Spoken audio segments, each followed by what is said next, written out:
ইতিহাস থেকে যারা শিক্ষা নেয় না তাদের কপালে এমনই হয়। ভারতের কথাই শুধু করে না চানাচি, মেসক দেখে পায় কামানের ভয়। ইতিহাস থেকে যারা শিক্ষা নেয় না তাদের কপালে এমনই হয়।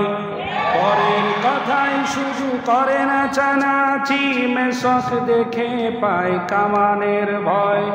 তোদের পিছনে দরজা খোলা আছে, পৈতা ধুতি নিয়ে জলদি পালা, পালা রে পালা, জলদি পালা, নইলে তোদের গলে ঝুলবে তালা। পালা রে পালা, জলদি পালা, নইলে তোদের গলে ঝুলবে তালা।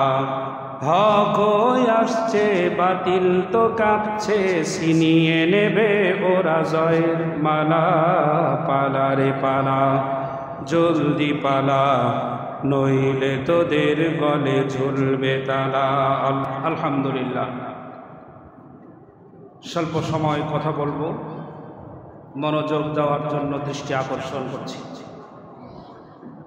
শুকরিয়া আদায় করছি মহান আল্লাহ তাবারক তাআলার সুবিশাল দরবারে, যে মহান রব্বুল আলামিন দীর্ঘ 15টি বছরের জুলুম, নির্যাতন, অত্যাচারের স্টিম রোলারের নিচ থেকে গোটা জাতিকে উদ্ধার করে উঠে দাঁড়াবার পরিবেশ যিনি তৈরি করে দিয়েছেন, সে মহান মাবুদের দরবারে শুকরিয়া আদায় করছি।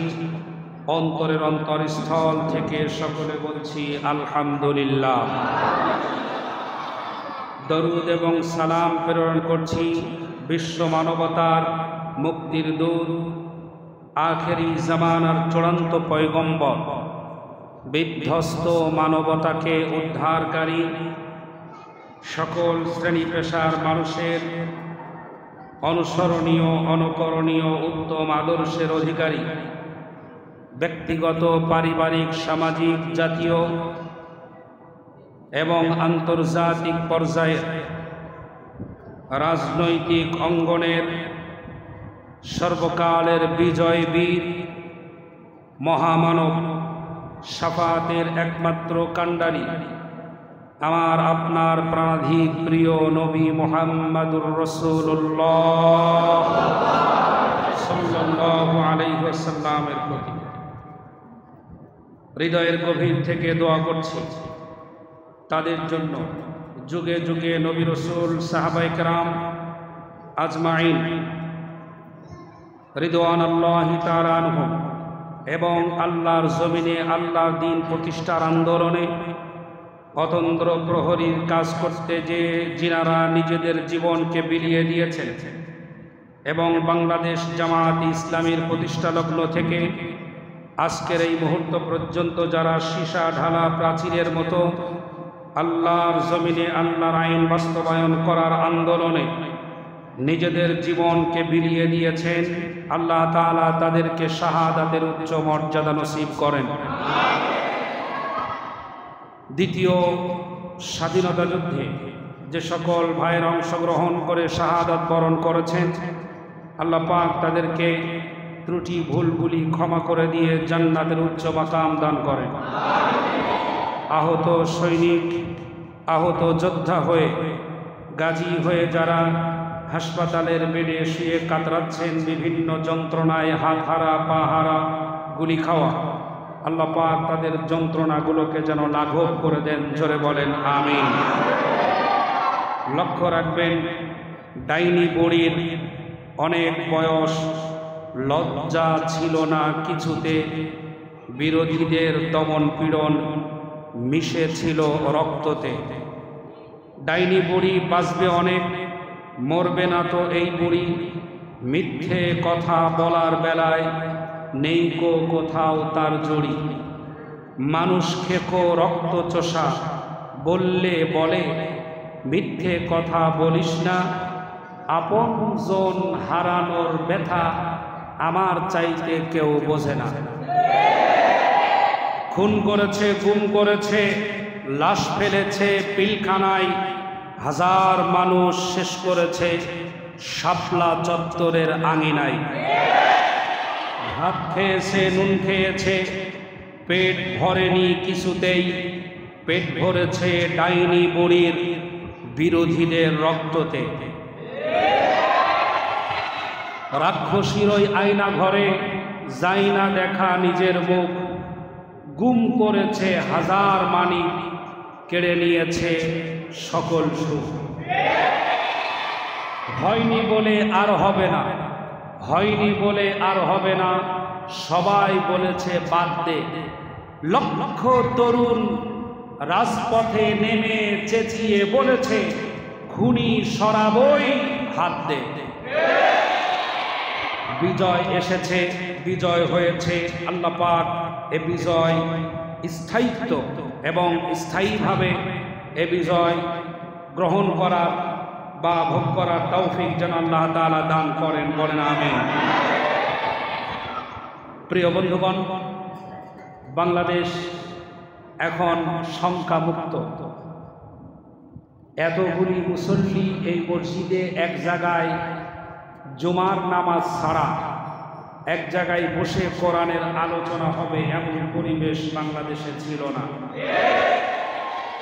আপনারা কি এই এলাকার মানুষ ভয় পান নাই?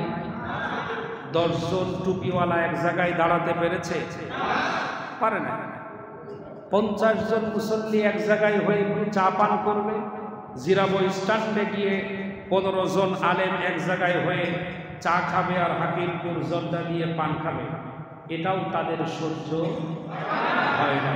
এক জায়গায় দেখলেই বলেছে এরা হলো দেশের ষড়যন্ত্রকারী, স্বাধীনতা বিনষ্টকারী, এরা জঙ্গি। সবচাইতে বড় তকমা দিয়েছে রাজাকার। টুপি থাকলেই যেন, দাড়ি থাকলেই যেন রাজাকার। লক্ষ্য করুন, পৃথিবীর যে যত বড় স্বৈরাচার, আল্লাহ পাক তাকে তত ছোট বস্তু দিয়ে পৃথিবী থেকে ধ্বংস করেছেন। ফেরাউনের মতো স্বৈরাচার আর কেউ ছিল না, নমরুদের মতো স্বৈরাচার আর কেউ ছিল না। আল্লাহ পাক ফেরাউনকে ধ্বংস করেছেন কি দিয়ে? কি দিয়া? পানির অপর নাম কি? পানির অপর নাম জীবন। যে পানি দিয়ে মৃত্যু জিনিসটাকে আল্লাহ জিন্দা করে দেন। সুবহানাল্লাহ। আল্লাহ রাব্বুল আলামিন বলেন, আল্লাহুল্লাযী আরসালার রিয়াহা ফাতুসিরু সাহাবা ফাসুকনাহু ইলা বালাদিন মাইয়িতিন ফাআহইয়ানা বিহিল আরদ বা'দা মাউতিহা। জোরে বলেন আল্লাহু আকবার। আল্লাহ রাব্বুল আলামিন বলেন, মাটি ফেটে চৌচির হয়ে গিয়েছে, এ মাটির ভিতরে কোনো প্রাণ নাই। কোনো বীজ রোপণ করলে পরে অঙ্কুরিত হবে না, আর চারা হবে না। চৈত্র মাসের প্রখর রৌদ্রে মাটি ফেটে চৌচির হয়ে পড়েছে। আল্লাহ রাব্বুল আলামিন বলেন, ওই শুকনা মরে যাওয়া মাটির উপরে এটাকে জিন্দা করার জন্য আমার কৌশল হলো এটা, সমুদ্রের লবণাক্ত পানিগুলিকে বাষ্পীয় আকারে মেঘমালায় উত্থিত করি, এরপরে বাতাসকে অর্ডার করি মেঘটাকে টেনে নিয়ে যাওয়া অমুক জায়গায়। বাতাস মেঘটাকে টেনে নিয়ে যায়। আল্লাহ পাক বলেন, আমি আল্লাহ রাব্বুল আলামিন জলপ্রপাতের মতো পানি একবারে ঢেলে দেই নাই, বরং ফোঁটা ফোঁটা করে মৃত্যু জমিনের উপরে বৃষ্টির পানি দিয়া ফাআহইয়ানা বিহিল আরদ বা'দা মাউতিহা, মরা জমিনটাকে আমি আল্লাহ পাক পানি দিয়া জিন্দা করে দেই। মৃত্যু জমিনকে পানি দিয়ে জিন্দা করা হয়। যে পানি দিয়ে জিন্দা হয়, আল্লাহ ফেরাউনের মতো স্বৈরাচার শাসককে ওই পানিতেই ডুবায়া মেরেছে। ও কৌশল কার? পৃথিবীর আরেকজন স্বৈরাচার, নাম তার নমরুদ। কি নাম? নমরুদ এমন স্বৈরাচার, স্বৈরাচারী করতে করতে তার সাহসটা এত বেশি বেড়ে গিয়েছে, চরম পর্যায়ে পৌঁছায় গিয়েছে। কতটা বেয়াদব হলে পরে আল্লাহর সাথে যুদ্ধ করার বাসনা প্রকাশ করে। মানুষের সামনে বলেছে, আমি তোমাদের রব, আমি তোমাদের প্রভু, আমি তোমাদের জীবনদাতা, বিধানদাতা, আমি তোমাদের আইনদাতা, আর কেউ হতে পারে না। ইব্রাহিম আলাইহিস সালামকে বারবার বলেছে, ইব্রাহিম তোমার আল্লাহকে প্রস্তুত হতে বলো, আমি আমার সৈন্যদেরকে নিয়ে যুদ্ধ করব। আল্লাহ রাব্বুল আলামিনের বিশাল স্বৈরাচার ক্ষমতাধর শক্তিকে আল্লাহ রাব্বুল আলামিন দুনিয়া থেকে নিশ্চিহ্ন করে দেওয়ার জন্য কোনো গোলা বারুদ ব্যবহার করেন নাই, কোনো কামান ব্যবহার করেন নাই। নমরুদকে দুনিয়া থেকে বিদায় করে দেওয়ার জন্য আল্লাহ পাক যেটা ব্যবহার করেছেন সেটা হলো বিকলাঙ্গ মশা। যে মশার কোনো ঠ্যাং নাই, যে মশার কোনো ঠ্যাং নাই, যে স্বৈরাচার, যে স্বৈরাচার যত বেশি স্বৈরাচার, যত বড় স্বৈরাচার, আল্লাহ পাক তাকে তত ছোট্ট বস্তু দিয়ে শেষ করে দিয়েছেন। বিগত 16-15 বছর ধরে বাংলাদেশে যে স্বৈরাচারী আচরণ করেছে, মানুষকে এক জায়গায় হতে দেয় নাই, কোরআনের আলোচনায় তাফসীর মাহফিলে বাধা দিয়েছে, এমনকি ঢাকা বিশ্ববিদ্যালয়ের স্যার সলিমুল্লাহ হলের মসজিদের মাইক খুলে নিয়ে 15 বছর ধরে আজান দিতে দেয় নাই।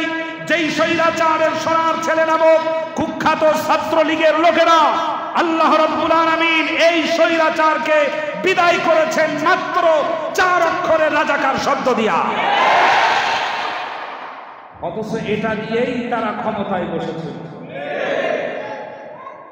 পরিস্থিতি এমন হলো, যখন যা করেছে সিদ্ধান্ত ভুল প্রমাণিত করেছেন কে? আল্লাহর মার টেরও পায় না যে মারটা আসলো কোথায়। আল্লাহ রাব্বুল আলামিন বলেন, ওয়া মিনান নাসি মান ইউজিবুকা কাওলুহু ফিল হায়াতিদ দুনিয়া ওয়া ইউশহিদুল্লাহা আলা মা ফি কলবিহি ওয়া হুয়া আলাদ্দুল খিসাম। জোরে বলেন আল্লাহু আকবার। ওয়া মিনান নাসি মান ইয়াকুলু ওয়া মিনান নাসি মান ইউজিবুকা কাওলুহু ফিল হায়াতিদ দুনিয়া। লক্ষ্য করেন, আমার দিকে তাকান। আল্লাহ রাব্বুল আলামিন বলেন, মানুষের মধ্যে এমন মানুষ আছে, এমন ব্যক্তি আছে যার কথাগুলো অত্যন্ত সুন্দর, যার আচরণ, যার লোক দেখানো ব্যবহারটা অনেক সুন্দর, এটা তারা প্রমাণ করে। আর তার কথা বড়ই চমৎকার, কথাটা অত্যন্ত চমৎকার, এত সুন্দর সুন্দর চমৎকার কথা বলে।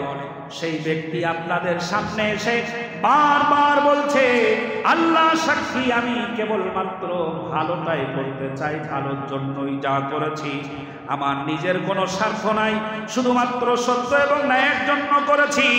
পিলখানার মানুষেরা মারল, তারপরেও বলল আমি ন্যায়ের শাসন প্রতিষ্ঠা করার জন্য হয়েছে। শাপলা চত্বরে মানুষ মারা গেল, তারপরে বলল সংসদে দাঁড়ায়া, শাপলা চত্বরে আলেম ওলামা মাদ্রাসার ছাত্ররা কেউ মরে নাই, আমার পুলিশেরা গুলি চালাই নাই, বরং তারা রং মেখে মেখে শাপলা চত্বরে শুয়েছিল। বলছে না, এমন সুন্দর করে বানিয়ে বলে, এবং বলে আমি আইনের শাসন প্রতিষ্ঠা করতে চাই। আইনের শাসন প্রতিষ্ঠা করার কথা একদিকে বলে, অন্যদিকে বিশ্বজিৎ হত্যা মামলার আসামি ছাড়া পেয়ে যায়, 7 খুনের আসামি ছাড়া পেয়ে যায়। আল্লাহ রাব্বুল আলামিন বলেন, অমিনান নাসি মাইয়াকু অমিনান নাসি মাইয়ুজিবুকা কাওলুহু ফিল হায়াতিদ দুনিয়া ওয়া ইউশহিদুল্লাহা আলা মা ফি কলবিহি। এই কথাগুলোকে বিশ্বাস করানোর জন্য আল্লাহকে সাক্ষী মানে। উড়ান সেতু করেছি তোমাদের জন্য, রেল করেছি তোমাদের জন্য, পদ্মা সেতু বানিয়েছি তোমাদের জন্য, ৭২-এর সংবিধান পুনরুজ্জীবিত করেছি, সব তোমাদের জন্য, আইনের শাসন প্রতিষ্ঠা করার জন্য। তবে বাঙালি জাতি ভালো করে মনে রাখবেন, ৭২-এর সংবিধান বাংলাদেশের সাধারণ মানুষের জন্য ছিল না, বরং ৭১-এর যে কথাগুলো ছিল সেই কথাগুলো মুক্তিযোদ্ধাদের ছিল। ৭২-এর সংবিধান যদি বাংলার মানুষের কল্যাণের জন্য হতো, ৭১ সালের যুদ্ধা হতো অথবা যুদ্ধে যারা অংশগ্রহণ করেছিল একজন মুক্তিযোদ্ধাও বিনা চাকরিতে থাকতো না। বাকশাল তৈরি করেছিল তার বাবা। বলেন, বাকশাল ছিল নাকি ছিল না? বাকশাল তৈরি করেছিল তার বাবা। এ বাকশাল সাধারণ মানুষের জন্য ছিল না, রক্ষী বাহিনী সাধারণ মানুষের জন্য ছিল না, বরং রক্ষী বাহিনী তৈরি করেছিল বঙ্গবন্ধু তার নিজের ক্ষমতা ঠিকানোর জন্য। আমাদের দেশে সংবিধান যতবার রদবদল করা হয়েছে শুধু সব তার ক্ষমতা টিকানোর জন্য। ওয়ায়ুশহিদুল্লাহ আলা মা ফি কলবিহি, জনগণকে বুঝিয়েছে না এটা আমি করছি তোমাদের জন্য। কথাটা কার? কোরআনের সাথে এবার আচরণ মেলে নাকি মেলে না?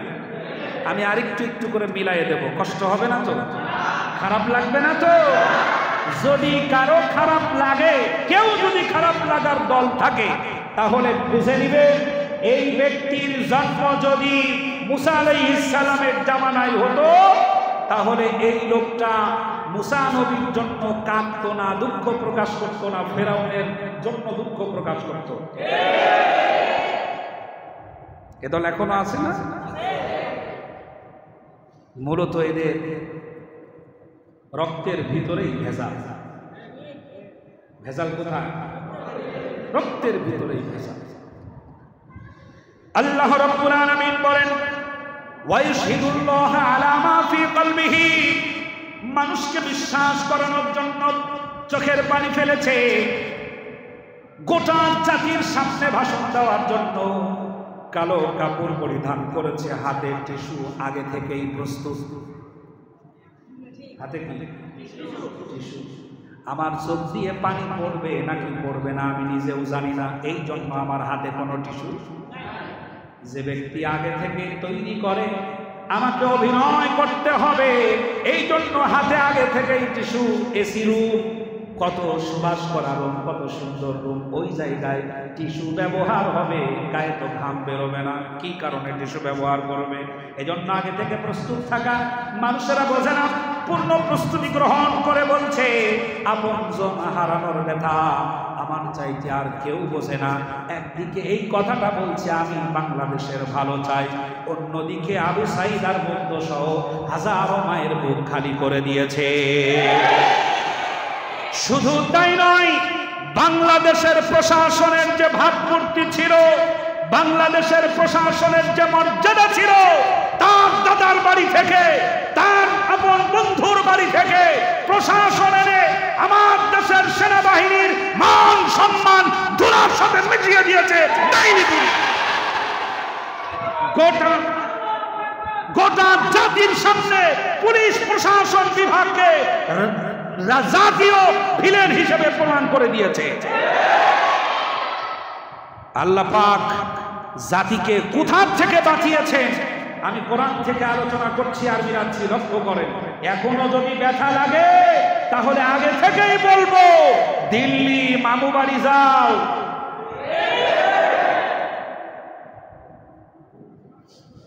যদি বাংলাদেশের স্বাধীনতা সহ্য না হয়, অন্যায় অপরাধ চিরতরে বন্ধ হোক, এটা যদি সহ্য না হয়, জুলুম নির্যাতন বন্ধ হয়ে যাক, এটার পক্ষে তুমি যদি অবস্থান নিতে না পারো, প্রশাসনের ব্যক্তি যদি হও, তাহলে খুব দ্রুত চাকরি থেকে নিজে নিজে অব্যাহতি নিয়ে বাড়ি গিয়ে বসে থাকো। নইলে মনে রেখো, জমিন তোমার জন্য নয়, এই ভূখণ্ড তোমার জন্য নয়, এটা মুসলিমদের ভূখণ্ড, রবীন্দ্রনাথ ঠাকুরের নয়, এটা সূর্য সেনের নয়, এটা গৌর গোবিন্দর নয়। বাংলার ৫৬,০০০ বর্গ মাইলের ১ ইঞ্চি জায়গাও ভারতের দালালদের স্থান নয়। ৭১ ছিল পাকিস্তানি রাজাকার, ২০২৪ সালে লিস্ট করা হবে ভারতের রাজাকার। এবং এটার সাথে যারা জড়িত দুর্নীতির চেয়ারটাকে ধরে গোড়া সমেত উপড়ে ফেলে দেওয়া লাগবে। এই আন্দোলন যদি আবার করা লাগে জালিম নির্যাতনের বিরুদ্ধে, রাজি যারা আছেন দুহাত উঁচু করে বলুন আল্লাহু আকবার।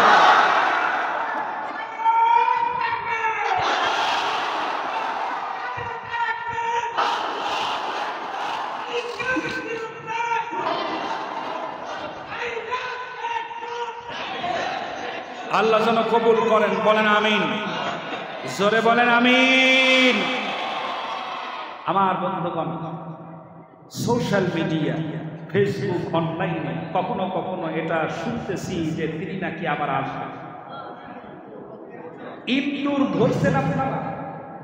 ইন্দুর চেনেন? কি বলেন আপনারা? ইন্দুর, ইন্দুর, ইঁদুর, ইঁদুর ধরার যে খাঁচা, খাঁচার মুখ খোলা থাকে না? খাঁচার মুখ খোলা থাকে, খাঁচার মুখ খোলা থাকে, ভিতরে থাকে বিস্কুট। ভিতরে কি থাকে? বিস্কুট থাকে। এই বিস্কুট দিয়ে ইঁদুর ধরার জন্য বাড়ির মালিক খুব সযত্নে রেখে দিয়েছে এবং এত সুন্দর পরিবেশ করেছে যাতে করে ইঁদুর এই খাঁচার বিস্কুট খাওয়ার জন্য আসে আর ধরা পড়ে। ধরা যখন পড়ে সকালবেলা হয় চুবিয়ে মারবো না পিটাইয়া মারবো। কথা ঠিক না? শুনে রাখো, স্বৈরাচারের দালাল আর তাদের উত্তরসূরিরা রক্ত পরিবর্তন যদি না করো, তোমাদের এই আপামর জনসাধারণের সামনে যদি আসে বাঙালি জাতির খাঁচার মধ্যে যদি আর একবার ধরা পড়ে, হয় চুবাইয়া মারবে না হয় পিটিয়ে ঠান্ডা করবে। 15 বছর ধরে বহু চালিয়েছ, কোরআনের পাখিকে ধুকে ধুকে মার্ডার করেছ চিকিৎসার নামে। আল্লামা সাইদি রহমাতুল্লাহি আলাইহি, আল্লাহ পাক তাকে শাহাদাতের মর্যাদা নসিব করুন, বলেন আমিন। তিনি বলেছিলেন, সময় আসবে এমন পালাবার জন্য ইন্দুরের গর্তও খুঁজে পাবা না। ইন্দুরের গর্ত পাচ্ছে বিচারপতি শামসুদ্দিন মানিক।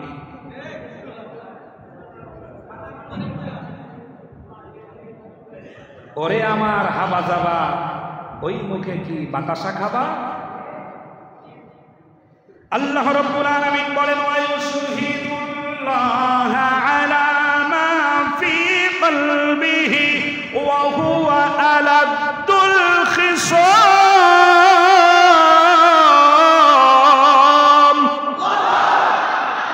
আল্লাহ রাব্বুল আলামিন বলেন, বিশ্বাস করানোর জন্য বলছি, চোখের পানি ফেলতেছে আর মানুষদেরকে বিশ্বাস করাবার চেষ্টা করছে। আমার ভাইরা, বাংলাদেশের কত মানুষ গুম হলো, কত মানুষের খোঁজ এখনো নাই। কারণ আয়না ঘর কোথায় কোথায় করেছে তার কোনো হদিস ওর দলের লোক ছাড়া আর কেউ জানতো না।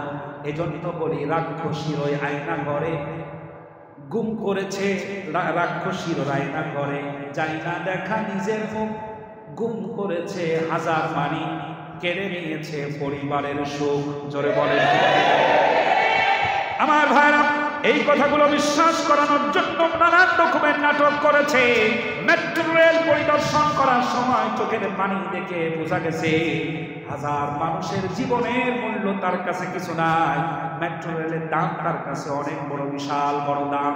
আমার বন্ধুগণ, আপনারা জেনে থাকবেন, আশুলিয়া বাংলাদেশের রাজধানী ঢাকার রাজধানী আশুলিয়া থানায় যে মর্মান্তিক ঘটনা ঘটেছে, চোখের সামনে তাকায়া তাকায়া দেখেছি।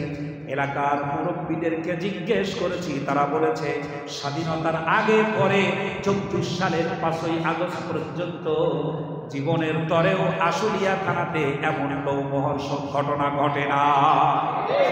সাধারণ মানুষকে পুলিশের বেকআপ ভ্যানের মধ্যে উঠায়া জিআই তার দিয়ে হাতগুলো বেঁধে পেট্রোল দিয়ে যার যে সমস্ত লোকেরা তাদের দেহকে জ্বালিয়ে পুড়িয়ে সরকার করে দিয়েছে, আমরা চাইতেছি ফিরায় আনিয়ে আয়।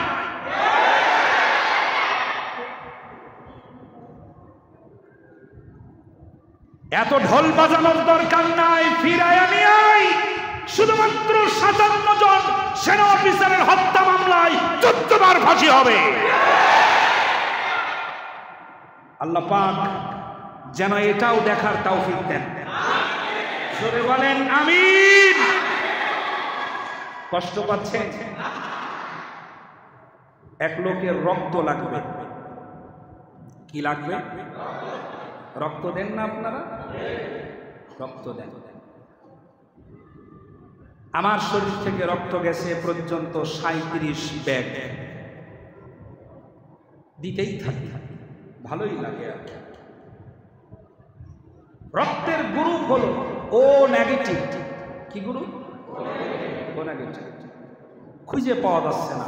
খুঁজতে খুঁজতে আপনাদের জিরাবো এলাকার এক কোনায় একজনের রক্তের গ্রুপের সাথে রক্ত মিলে গেছে, যার রক্তের গ্রুপ ও নেগেটিভ। কিন্তু যার রক্তের সাথে মিলছে এই লোকটা ছিল বেকায়দা ধরনের কৃপণ। আপনারা কি বলেন? কিপটা। কিপটা বুঝলেন তো? কিপটা কৃপণ। বলছে ভাই তোমার রক্ত দেওয়া লাগবে। কিপটা লোকটা বলছে আমি দেব রক্ত?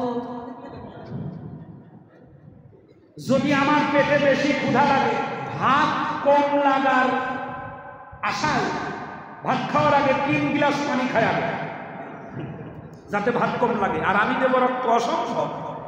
যার রক্ত লাগবে এই লোকটা ছিল ধনী মানুষ।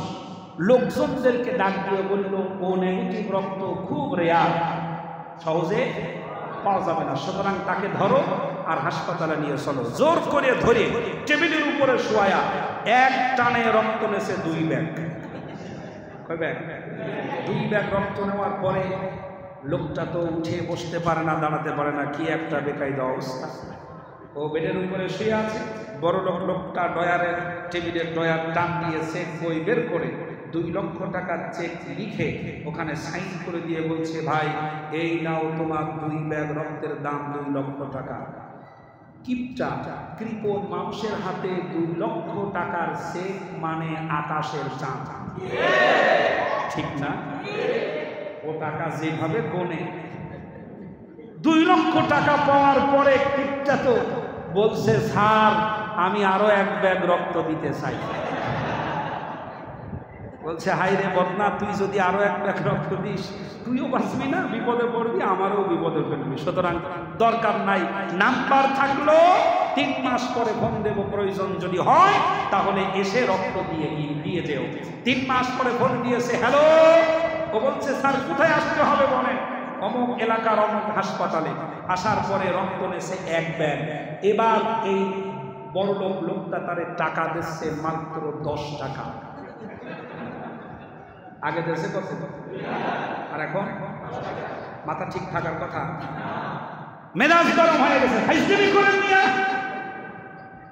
আগে 3 মাস আগে রক্ত নিলেন, 2 ব্যাগ টাকা দিলেন 2 লক্ষ টাকা। 3 মাস পরে 1 ব্যাগ রক্ত নিয়ে টাকা দিচ্ছেন মাত্র 10 টাকা। হাইজমি করেন। আপনার মতো বিশ্বাসঘাতক, আপনার মতো বেঈমান, আপনার মতো চিটার, আপনার মতো বাটপার দুনিয়াতে আর কেউ নাই। মুখে যা আসে তাই বলছে। বড়লোক লোকটা ডাক দিয়ে বলছে খবরদার, মুখ সামলায়া কথা বল। তুই আমারে চিটার বলবি না, তুমি আমাকে বাটপার বলো না, তুমি আমাকে বিশ্বাসঘাতক বলো না, তুমি আমাকে বেঈমান বলো না, তুমি আমাকে শয়তান বদমাশ বলো না। আমি চিন্তা করে দেখেছি তুই খারাপ, তোর রক্ত শুদ্ধা খারাপ। 3 মাস আগে আমি ছিলাম ধনী, আল গিনা গিনান নাফস, আমার মনও ছিল ধনী। 3 মাস আগে তোর মতো কৃপণের রক্ত যখন আমার শরীরের ভিতরে ঢুকেছে আমি নিজেই হয়ে গেছি কৃপণ। 10 টাকার বেশি দিতে পারবো না। এ রক্তের ঝামেলা আছে না? আছে না নাই? হাজার মায়ের মুখ খালি হয়েছে। শাপলা চত্বরে মাদ্রাসার ছাত্রদেরকে হত্যা করা হয়েছে। ক্ষমতায় আসার সাথে সাথে 57 জন চৌকস সেনাবাহিনীকে হত্যা করে 57টি পরিবারকে ভাসিয়ে দেওয়া হয়েছে। এবং 15 আগস্টে ছাত্রদের উপরে হামলা করে টিয়ার শেল ছেড়ে সেনাবাহিনী ব্যবহার করে মায়ের মুখ খালি করা হয়েছে। ভারতের পুলিশ এনে আমার দেশের মানুষের উপর অত্যাচার করা হয়েছে। এরপরে আমার দেশের 36,000 কোটি টাকা বিদেশে পাচার করেছে যে সমস্ত মানুষেরা প্রত্যেকটি জনগণকে 99 মিলিয়ন ডলার তাদেরকে ঋণের বোঝা চাপিয়ে দিয়েছে। এত কিছু করার পরেও হাসিনার জন্য যদি মন কাঁদে, রক্ত পরীক্ষা করলে আবু জাহেলের রক্ত খুঁজে পাওয়া যাবে। দেখবেন যে মায়া কান্না করে কোনটা। আল্লাহ রাব্বুল আলামিন বলেন ওয়া ইউশহিদুল্লাহা আলা মা ফি কলবিহি ওয়া হুয়া আলাদুল খিসাম। জোরে বলেন আল্লাহু আকবার। এই ব্যক্তির আচরণ, তার হজে যাওয়া, তার নামাজ পড়া দুর্ভাগ্যজনক হলেও সত্য। সংসদ ভবনে আমরা শুনেছিলাম স্বামী ওসমান 70-80 রাকাত নামাজ পড়ে, আর সংসদ ভবনে এটা শুনেছিলাম শেখ হাসিনা সকালবেলা ঘুম থেকে ওঠার পরে সবার আগে যায় নামাজ তালাশ করে। ছাত্ররা বঙ্গভবনে গিয়ে কত কিছু খুঁজে পেল, মাগার যাই নামাজ খুঁজে পাওয়া গেল। আমার ভাইরা, আল্লাহ রাব্বুল আলামিন বলেন এটা বিশ্বাস করানোর জন্য, সবই তোমাদের ভালোর জন্য করছি। এই কথাটা বিশ্বাস করানোর জন্য যত নাটক করার দরকার সব করে, কিন্তু আল্লাহ রাব্বুল আলামিন বলেন ওয়া হুয়া আলাদুল খিসাম।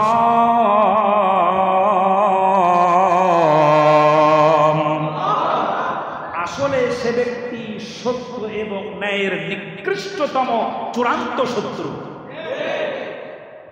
সে সব ভালোর জন্য করে, কিন্তু হক সহ্য করতে পারে না, সত্য মেনে নিতে পারে না। অন্যায়ের বিরুদ্ধে যে ব্যক্তি কথা বলেছে সেই চাকরি হারিয়েছে, জুলুমের বিরুদ্ধে কথা বলার কারণে চাকরি হারিয়েছে, দুঃশাসনের বিরুদ্ধে কথা বলার কারণে চাকরি হারিয়েছে। এ রেকর্ড আছে না নাই? ইমাম সাহেবের চাকরি নাই কেন? সুদের বিরুদ্ধে কথা বলেছে, এই জন্য চাকরি খাইল কিনা? মসজিদের সভাপতি, উনি কে? এলাকার স্থানীয় আওয়ামী লীগের বড় নেতা। ভাত, নুন, ডাল, মাছ, শাকসবজি সব খাইছে, মাগার প্যান্ট ভরে নাই। কিছু বললেই বলে হুজুর চাকরি কিন্তু খায়া লাগছে। আল্লাহ জাতিকে হেফাজত করেন, বলেন আমিন। আল্লাহ রাব্বুল আলামিন বলেন ওয়া ইযা তাওয়াল্লা সাআ ফিল আরদি লিয়ুফসিদা ফিহা ওয়া ইউহলিকাল হারসা ওয়ান নাসল ওয়াল্লাহু লা ইউহিব্বুল ফাসাদ। জোরে বলেন আল্লাহু আকবার। যখন সে ব্যক্তি কর্তৃত্ব যখন তার হাতের মুঠায় আসে, ক্ষমতা চেয়ারের উপরে যখন তাকে বসিয়ে দেওয়া হয়, ক্ষমতাগুলো যখন তার হাতের মুঠায় আসে, হাতের মুঠায় আসার পরে সে তার নিজের কর্তৃত্বকে ফলানোর জন্য, স্থায়ী করার জন্য যত চেষ্টা আসে সব সাধনা সেই ব্যক্তি করে। আর নিজের ক্ষমতা টিকিয়ে রাখার জন্য 1 নাম্বার ধ্বংস করে শস্যক্ষেত্র, 2 নাম্বার ধ্বংস করে মানব সম্পদ। তার কথা 1 নাম্বার ধ্বংস করে শস্যক্ষেত্র, 2 নাম্বার ধ্বংস করে কাদেরকে? মানব সম্পদ। হাজার মানুষ মরে গেলেও যেন আমার ক্ষমতায় থাকতেই হবে। অবস্থাটা এরকম ছিল না? সে ব্যক্তি ধ্বংস করে মানব সম্পদ। এই কথা আমি বানাচ্ছি, আমি শুধু একটু মিলাইয়া দিচ্ছি। মিলানোর পরে যদি আপনার খারাপ লাগে তাহলে আমার করার কিচ্ছু নাই। আল্লাহ রাব্বুল আলামিন বলেন আসলে লোকটা বদমেজাজি। কি মেজাজি? এই কথাটা আমরা জানতাম না, এটা আল্লাহ ভালো জানতেন। এই যে বদমেজাজি, এটা আমরা জানতাম না। কে জানতেন ভালো? আল্লাহ রাব্বুল আলামিন বলেন প্রকৃতপক্ষে লোকটা, এই মানুষটা বদমেজাজি। তার মেজাজ যখন খারাপ হয়ে যায়, নিকৃষ্ট ধরনের আচরণ করে এবং হিংসায় মাতাল হয়ে যায়। হিংসাকে চরিতার্থ করার জন্য যা খুশি তাই করতে পারে। আমার ভাইরা, আমি কথার প্রমাণ দেওয়ার জন্য কিছুক্ষণের জন্য কথার মাধ্যমে নিয়ে যাব বাংলাদেশের একটি জেলার নাম হলো চুয়াডাঙ্গা। চুয়াডাঙ্গা জেলার একজন জেনারেল আর্মি কর্মকর্তা ছিলেন, সেনাবাহিনী। নাম ছিল তার বজলুল হুদা। নাম ছিল বজলুল হুদা। হিংসা মাথায় যখন চেপে বসে, এইটাকে চরিতার্থ করার জন্য যা খুশি তাই করতে পারে। একটা নারী, একজন ডাইনি কতটা নিকৃষ্ট হলে পরে এমন কাজ করতে পারে। আমার ভাইয়েরা, ডকুমেন্ট সহ প্রকাশ করা হয়েছে মিডিয়ার মাধ্যমে, গোয়েন্দা রিপোর্ট সহ প্রকাশ করা হয়েছে। ওই দিন বাংলাদেশের জেলা কারাগার থেকে 4 জন ব্যক্তিকে ফাঁসি দেওয়া হয়েছিল। ফাঁসি হয়েছিল 4 জনের, মাগার লাশ বেরিয়েছিল 5টা। কয়টা?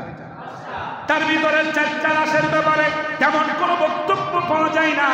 একটা লাশ মজনুল হুদার লাশটাকে সব চাইতে বেশি পুলিশ প্রটোকল দেওয়া হয়েছিল, কেউ যেন লাশটাকে দেখতে না পারে। সময় বেঁধে দেওয়া হয়েছিল মাত্র 5 মিনিট। 5 মিনিটের ভিতরে তারকে দাফন করে দেওয়া লাগবে। আমার ভাইয়েরা, আল্লামা দেলোয়ার হোসেন সাইদিকে মৃত্যুর পরে তার জানাজার জন্য সময় বেঁধে দেওয়া হয়েছিল মাত্র আধা ঘন্টা।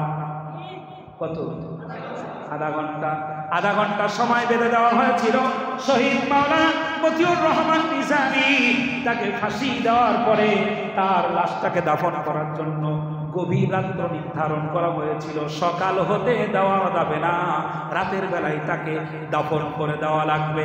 আমার বন্ধুরে, আল্লাহর প্রিয় বান্দারা আল্লাহর কাছে চলে গেছে। তোমরা যতই তাদেরকে রাজাকার তকমা দিয়া অপদস্থ করতে চাও না কেন, আমার আল্লাহ পাক এমন ভাবে কবুল করেছে, এত সম্মান দিয়েছেন, তামাম পৃথিবীর মুসলিমেরা তার জন্য চোখের পানি ফেলায়। আর তোমাকে বিদায় করে দেওয়ার পরে বাংলাদেশের গলিতে গলিতে যেন মানুষ স্বস্তির নিঃশ্বাস ফেলে।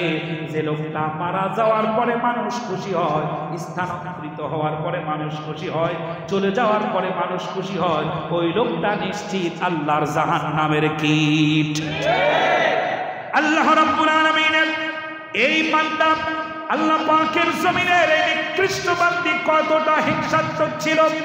চুয়াডাঙ্গার মজনুল হুদাকে ফাঁসি দিয়ে মারা হয় নাই, রাতের বেলা তার কিছু মানুষদেরকে নিয়ে জেলখানার প্রশাসনিক ভবনের ভিতরে তার বুকের উপরে পা দিয়ে নিজ হাতে ছুরি দিয়ে জবাই করেছে এই ডাইনি খুনি।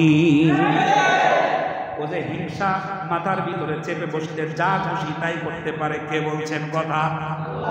চরম বদমেজাজি হিংসা বিদ্বেষ মাথার ভিতরে যখন চেপে বসে যা খুশি তাই করতে পারে। নৈরাজ্যবাদিতা, অশান্তি প্রিয়তা, অশান্তি তৈরি করাই তার কাছে ভালো লাগতো। চরম হিংস্র এবং আল্লাহ পাকের এই জমিনে শান্তির ফুল তার কাছে কখনো পছন্দনীয় হয় নাই।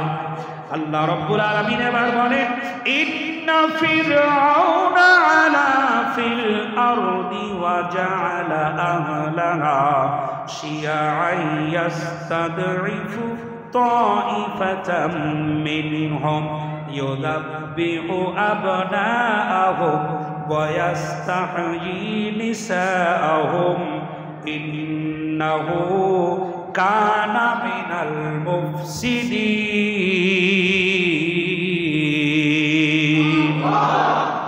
এবার লক্ষ্য করেন, আল্লাহ পাক বলেন, ফেরাউনের কাজ হচ্ছে পৃথিবীতে বিদ্রোহ করা। ফেরাউনের কাজ পৃথিবীতে কি করা? বিদ্রোহ করা। আর তার এলাকার অধিবাসীদের ভিতরে নানান রকমের দল মত তৈরি করে বিভক্ত সৃষ্টি করা। লক্ষ্য করেন, কোরআন থেকে আল্লাহ পাক বলছেন ফেরাউনের কাজ হলো বিদ্রোহ করা এবং তার নিজের অধিবাসীদের ভিতরে বিভিন্ন দল উপদল তৈরি করে ফাটল তৈরি করা এবং এক দলদেরকে তার রাষ্ট্রের কাছে নিয়ে আসা, মর্যাদা দেওয়া, আর এক দলকে পর্যদুস্ত করা, অপমানিত করা, লাঞ্ছিত করা। এটা হচ্ছে ফেরাউনের রাষ্ট্রীয় কৌশল। কার? ফেরাউন। এবার একটু বাংলাদেশে মিলান তো, আমি বেশি দূর যাব না। বাংলাদেশে মিলান। বাংলাদেশ স্বাধীন, বাংলাদেশে ক্ষমতায় আসার পর এই স্বৈরাচার আমাদের ভিতরে সবচাইতে বড় দেয়াল যেটা তুলে দিয়েছিল, স্বাধীনতার পক্ষের শক্তি আর স্বাধীনতার বিপক্ষের শক্তি। এটা ছিল বাংলাদেশের সবচাইতে চরম বড় দেয়াল। এই একটা দেয়ালে একই পাড়ার মানুষ একজন আরেকজনকে সহ্য করতে পারে না। উদ্দেশ্য ছিল তার এই, যেন আমার ক্ষমতার চেয়ার ধরে টান দেওয়ার জন্য এ জাতি আবার এক হয়ে দাঁড়াতে না পারে। আল্লাহ পাক বলছেন তার উদ্দেশ্য ছিল অধিবাসীদের মধ্যে বিভিন্ন দলে বিভক্ত করে নিয়ে এক দলকে কাছে নেওয়া। আমাদের দেশে সবচাইতে বেশি বিভক্তি তৈরি করেছে ওলামায়ে কেরামদের ভিতরে, ঠিক না? আলেমদের ভিতরে সবচাইতে দল বিদল তৈরি করেছে। এক দল মানুষদেরকে তো সে কাছে ডাক দিয়ে নিয়ে গিয়ে মাস্টার্স মান দিয়ে দিল, মনে নাই? কি দিল? দাওরা হাদিস পাঁচটাকে কি দিল? মাস্টার্সের মান দিল। মাস্টার্সের মান দিল ঠিকই, কিন্তু 6 বছর পার হয়ে যাওয়ার পরে এই সার্টিফিকেট নিয়ে কোনো ব্যক্তি ব্যাংকে চাকরি পেল না। এটা যে হাস্যকর ছিল জাতি এখন টের পায়, তখন টের পায় না। আল্লাহ পাক বলছেন এক দলকে কাছে টেনে নিয়ে আয়, বিভিন্ন সুযোগ সুবিধা দেয়, তাদেরকে ব্যবহার করে অন্য দলকে ঘায়েল করার জন্য। ডক্টর কফিল উদ্দিন সরকার, কি নাম শোনেন নাই? ডাক্তার কফিল উদ্দিন সরকার, হ্যাঁ, জান্নাতের টিকিট দিয়ে দিল যে হুজুর, বলছে যে আপনি নিশ্চিত আল্লাহ জান্নাতি মানুষ। জোরে কর নাউজুবিল্লাহ। জান্নাত কি তোর মামু বাড়ি? এইখানে কোনো খুনির চান্স নাই, এখানে কোনো স্বৈরাচারের চান্স না। এই জায়গায় যেতে হলে ইমানের আগুনে পুড়ে ছারখার হতে হয়। এই জায়গায় যেতে হলে ইমানের অগ্নি পরীক্ষা দিতে হয়। এই জায়গায় যেতে হলে নিজের কলিজার টুকরা সন্তানটাকে জীবনের শেষ বিদায় কপালে চুম্বন জানিয়ে জিহাদের ময়দানে পাঠাতে হয়। এমনি জায়গায় যাওয়া যায় না। জান্নাতের সার্টিফিকেট দিয়ে দিল যে হুজুর, এ হুজুর কি সরকারের কাছ থেকে কিছু খাই না? এগুলোকে তার নিজের পক্ষে ব্যবহার করে অন্য দলকে পর্যন্ত অসম্মানিত করেছে। বাংলাদেশে সবচাইতে বেশি যে দলটির উপর নির্যাতন করা হয়েছে সেটা হলো বাংলাদেশ জামায়াতে ইসলামী, ঠিক কিনা? রাগ হচ্ছে? বাংলাদেশ জামায়াত ইসলামীর উপরে যতটা নির্যাতন করা হয়েছে, আমিরের পর আমির শহীদ করা হয়েছে, ক্রস ফায়ার দেওয়া হয়েছে, হত্যা করা হয়েছে, ফাঁসি দেওয়া হয়েছে, গুম করা হয়েছে, মিথ্যা মামলায় ঘরে থাকতে দেওয়া হয় নাই, ঘরে শুনতে পারে নাই, রাতের বেলায় বাড়িতে থাকতে পারে নাই, তাদেরকে নানান রকমের নির্যাতনের স্টিম রুলার চালানো হয়েছে। আমার মন বলে বাংলাদেশ জামায়াত ইসলামীর নেতা কর্মীদের উপরে যে অত্যাচার চালানো হয়েছে তা যদি অন্য দলের উপরে চালানো হতো তাদের অস্তিত্ব খুঁজে পাওয়া যেত না। কিন্তু তারা সীসা ঢালা প্রাচীরের মতো এতটাই সংঘবদ্ধ ছিল, যেটার কারণে তাদের নেতারাই বলেছে তাদের আদর্শের কাছে আমরা হার মেনেছি, তাদেরকে ধ্বংস করা অসম্ভব। আমার ভাইরা, অত্যাচার করা হয়েছে, নির্যাতন করা হয়েছে। আল্লাহর একটি আয়াতে কারিমা দিয়ে সুসংবাদ শুনিয়ে আমি আলোচনার শেষের দিকে আসবো ইনশাআল্লাহ। লক্ষ্য করো, আল্লাহ রাব্বুল আলামিন বলেন তোমাদেরকে অত্যাচার করা হয়েছে, নির্যাতন করা হয়েছে, ফাঁসির কাস্তে ঝুলিয়ে দেওয়া হয়েছে, তোমাদেরকে বাড়ি থেকে বের করে দেওয়া হয়েছে, তোমাদের সন্তানদেরকে হত্যা করা হয়েছে, আবরার ফাহাদকে হত্যা করা হলো, ছাত্রদেরকে হত্যা করা হলো, নুসরাত জাহানকে হত্যা করা হলো, কত মেয়েকে হত্যা করা হলো, ধর্ষণের পরে হত্যা করে সেনাবাহিনীর ঘেরাটোপের ভিতরে ফেলে দেওয়া হলো, কত রকমের নির্যাতন অত্যাচার চালানো হলো। আল্লাহ রাব্বুল আলামিন বলছেন তোমাদের উপরে যাদের উপর অত্যাচার করা হয়েছে, নির্যাতন করা হয়েছে, চিন্তা করো না, আমি আল্লাহ রাব্বুল আলামিনের একটা বিশাল বড় পরিকল্পনা আছে। ওয়া নুরিদু আন নামুন্না আলাল্লাযীনা ইসতুদঈফু ফিল আরদ ওয়া নাজআলাহুম আইম্মাতাও ওয়া নাজআলাহুমুল ওয়ারিথিন। আল্লাহ রাব্বুল আলামিন বলেন ওয়া নুরিদু আন নামুন্না আলাল্লাযীনা ইসতুদঈফু ফিল আরদ, আমি আল্লাহ রাব্বুল আলামিন সংকল্প করেছি, আমি আল্লাহ পাক সিদ্ধান্ত সিদ্ধান্ত নিয়েছি পৃথিবীর ভিতরে যাদেরকে নির্যাতন করা হয়েছে, যাদেরকে অত্যাচার করা হয়েছে, যাদেরকে পর্যদস্ত করা হয়েছে, যাদেরকে অপমানিত করা হয়েছে, গোটা জাতির সামনে সবচাইতে অপরাধী সাব্যস্ত করার জন্য মিডিয়ার মাধ্যমে নানান রকমের চিত্র তুলে ধরা হয়েছে। আল্লাহ বলেন, আমি সংকল্প করেছি ওই নির্যাতিত নেতাদেরকে দেশের ক্ষমতা তাদের হাতে তুলে দেব। জোরে বলেন সুবহানাল্লাহ। যাদেরকে নির্যাতন করা হলো, গোটা জাতির সামনে ভিলেন বানানোর চেষ্টা করা হলো, ক্ষমতা থেকে নামার কয়েক মুহূর্ত আগেও যাদেরকে নিষিদ্ধ করা হলো, তারা করল নিষিদ্ধ। আর আল্লাহ পাক বাংলাদেশ জামাতে ইসলামীকে গোটা জাতির কাছে করে দিলেন জনপ্রিয় আর প্রসিদ্ধ। আজ তাদেরই একাংশ বলছে নৌকা ডুবায়া ধান লাগাতে চাই না, এখন দরকার আল্লাহর আইন আর সত্যের শাসন। এটাতে রাজি আছেন আপনারা? একটু হাত দেখান। আল্লাহর আইন চান তো? আল্লাহর আইন চান? জোরে বলেন আল্লাহু আকবার। জোরে বলেন আল্লাহু আকবার। যদি তোমাদের হিংসার আগুনে জ্বলে পড়ে হয়ে যায়, যদি তোমাদের আক্রোশ ঝরে চুরমার হয়ে যায়, যদি তোমাদের পথের কাটা মনে করো আমাদের, ষড়যন্ত্রের জাল বুনে নাও প্রস্তুতি যুদ্ধে, যদি আমাদের ফাঁদে আটকাতে খোঁজো নানান উপায়, যদি আমাদের ফাঁদে আটকাতে খোঁজো নানান উপায়, সোজা পথে হেরে বাঁকা পথে নাও চাতুরীর আশ্রয়, যদি পৃথিবীর প্রতিটি কোণায় গড়ে তোলো কারাগার, যদি আমাদের সদরসদের বন্ধকার দ্বার, যদি বুলেটের আঘাতে বসতি কেঁপে ওঠে থরথর, তবু স্লোগানে একটাই ধ্বনি তুলব বারে বারে, নারায়ে তাকবীর,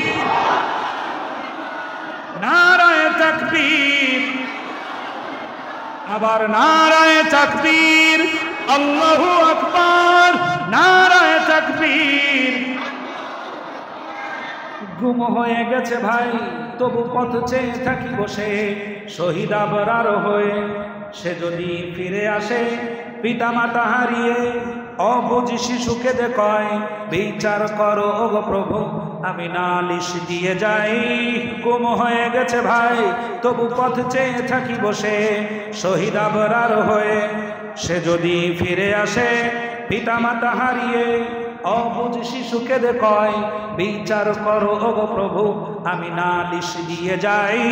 নরপিশাচ সীমারের দল জানো না এই খবর, আমরা তো সেই উত্তর সরি বেলাল সুমায়ার, মুমিনের কাছে ইমানের চেয়ে দামি নেই কিছু আর, শত আঘাতেও তাকবীর ধ্বনি তুলব যে আবার, নারায়ে তাকবীর,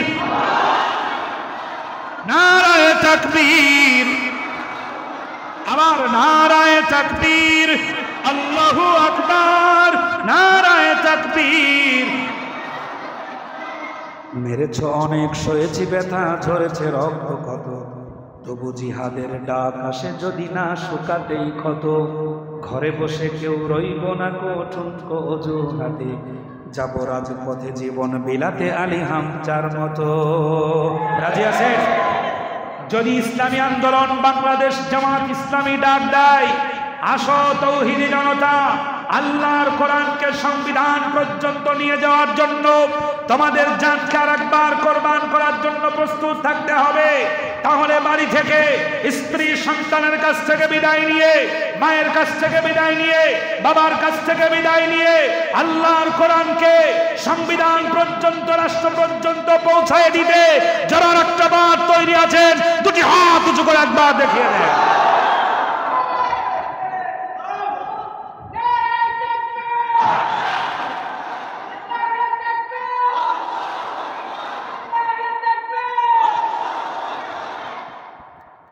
মেরেছ অনেক, সয়েছি ব্যথা, ঝরেছে রক্ত কত, তবু জিহাদের ডাক আসে যদি না শুকাতেই ক্ষত, ঘরে বসে কেউ রইব না কঠোর অজুহাতে, যাব রাজপথে জীবন বিলাতে আলী হামজার মতো।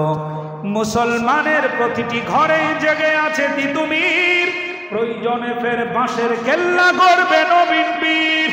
ঠিক আছে, ভুলে যাব দল কে কোন পথের, একজনই রাহবার, একটাই সেই স্লোগান হবে আল্লাহু আকবার। নারায়ে তাকবীর, নারায়ে তাকবীর। আল্লাহ যেন কবুল করেন, জোরে বলেন আমিন। আল্লাহ রাব্বুল আলামিন বলেন, ওয়া নুরিদু আন নামুন্না আলাল্লাযীনা ইসতুদঈফু ফিল আরদ ওয়া নাজআলাহুম আইম্মাতাও ওয়া নাজআলাহুমুল ওয়ারিথিন।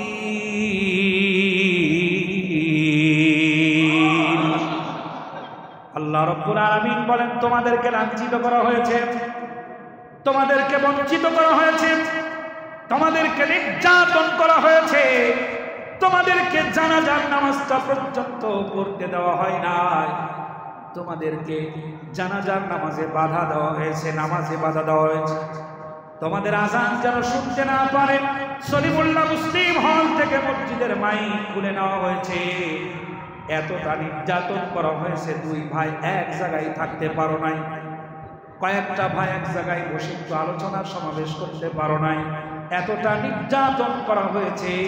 আল্লাহ বলেন, তোমরা টেনশন করো না, আমি আল্লাহ পরিকল্পনা হলো ওই নির্যাতিত মানুষগুলোকে তাদের সামনের দিনে তাদেরকে আমি নেতৃত্ব দান করব, ক্ষমতা দান করব। জোরে বলেন সুবহানাল্লাহ। বাংলাদেশের দিকে তাকায় আয়াতটাকে মাথার ভিতরে নিয়ে আমি যতটুকু চিন্তা করেছি আমার কাছে যেন ধরা পড়েছে, বাংলাদেশে দল বিভক্ত করার পর সরকার তাদের নিজের স্বার্থে দলীয় কায়দায় এক দলকে তার কাছে ডেকে নেওয়ার পরে আর এক দলকে নির্যাতন করার মাধ্যমে যেই বিভক্ত তৈরি করলো, জামাত ইসলামের উপরে যে নির্যাতন চালালো, আমার কাছে যেন মনে হয় আল্লাহ ডেকে ডেকে বলছে, ও নির্যাতিত জনগণ শুনে নাও, ও নির্যাতিত নেতারা শুনে নাও, ও খাব্বাব খুবাইয়ের উত্তরসূরিরা শুনে নাও, ও সুমাইয়া রাদিয়াল্লাহু তাআলা আনহার বংশধরেরা শুনে নাও, ও নির্যাতিত মুসলিমেরা তোমরা শুনে নাও। আমি আল্লাহ পাক সিদ্ধান্ত গ্রহণ করেই যেন নিলাম, আগামীর বাংলাদেশ কোরআনের বাংলাদেশ, আগামীর নেতারা হবে পরিপূর্ণ ইসলামিক মাইন্ডের নেতা। জোরে বলেন সুবহানাল্লাহ। এই দিনটাও যেন আল্লাহ আমাদের দেখার তৌফিক দান করেন। জোরে বলেন আমিন। পরিকল্পনা বাস্তবায়ন হবে কারটা? কারটা? আপনারটা, আমারটা, নাকি আল্লাহরটা? আপনিও চান, আমিও চাই, আপনার আর আমার চাওয়ায় কি আসে যায়?